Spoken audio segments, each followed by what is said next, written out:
नमस्कार। आता अर्जुन आणि पोलिसांना शेवटी महिपत सापडलेला असतो। महिपत हा नागराजच्या कचाट्यातून सुटलेला असतो आणि तो आता अर्जुनला सापडलेला असतो। आता अर्जुन बघतो तर काय महिपत आणि अर्जुन महिपतच्या मागे पळतो। आता महिपत पळत पळत जंगलात येतो आणि अर्जुनसुद्धा तिथे येतो। आता महिपत हा अर्जुनच्या पायाला जोरात चाकू मारतो आणि अर्जुन खालीच कोसळतो। अर्जुन लगेच पळणाऱ्या महिपतच्या पायावर चाकू मारतो आणि महिपतला खाली पाडतो। आता पाठोपाठ पोलीससुद्धा आलेले असतात।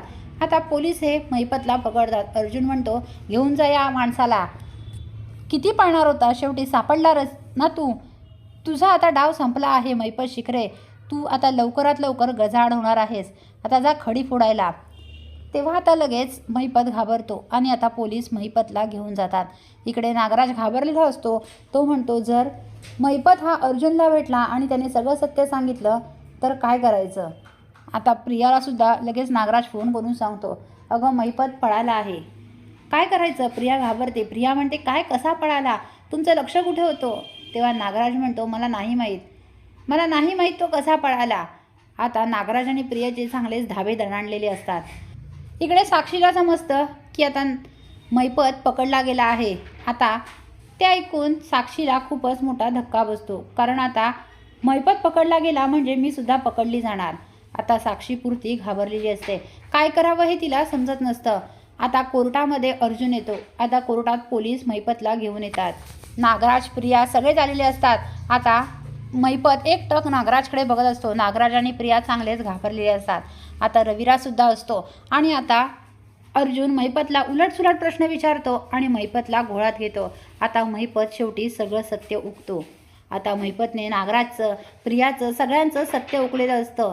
आता ते ऐकून नागराज आणि प्रिया खूप घाबरतात। रविराज नागराजला कोर्टातच चांगला तुडतुड तुडवतो। आता अर्जुन म्हणतो, आता सगळी सत्य बाहेर येणार, या प्रियालासुद्धा आता आम्ही सोडणार नाही।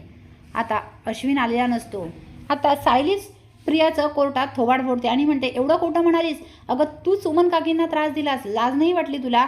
आता रविराजसुद्धा नागराजला खूप काही बोलतो, तू सुमनला एवढा त्रास कसा देऊ शकतोस। प्रतिमासुद्धा। आता सायली आणि रविराज नागराज आणि प्रियाची चांगलीच कोर्टातच धुलाई करतात। आता पोलीस परत महिपतला फरफटत घेऊन जात असतात। तेव्हा अर्जुन म्हणतो, काय झालं महिपत शिखरे, स्वतःला मोठा डॉन समजायचास ना, काय झालं काय तुझं। अरे शेवटी खोट्याचं खोटंच होतं आणि नेहमी सत्यच जिंकतं। कधी ना कधी खरं हे बाहेर येतंच। आता शेवटी तू सत्य उकलासच ना, तुझ्या गळ्याशी आलं तेव्हा तू सगळं सत्य उकलास। तेव्हा आता लगेच प्रिया म्हणते, पण याने अजून एक सत्य कुठे सांगितलं आहे। तेव्हा लगेच अर्जुन म्हणतो, अजून एक कोणतं सत्य। महिपत प्रियाला नाही म्हणत असतो, कारण जर अर्जुनला कळलं साक्षी जिवंत आहे तर अर्जुन साक्षीचं शिल्लक बाकी ठेवणार नाही। तेव्हा महिपत सांगत असतो, सांगू नकोस, तरी प्रिया सांगते की अरे अर्जुन, याची मुलगी साक्षी शिखरे जिवंत आहे। ते ऐकून अर्जुन, सायली, रविराज यांना मोठा धक्काच बसतो। पुढील अपडेट पाहण्यासाठी व्हिडिओला लाईक आणि चॅनलला सबस्क्राईब करायला विसरू नका। थँक्यू।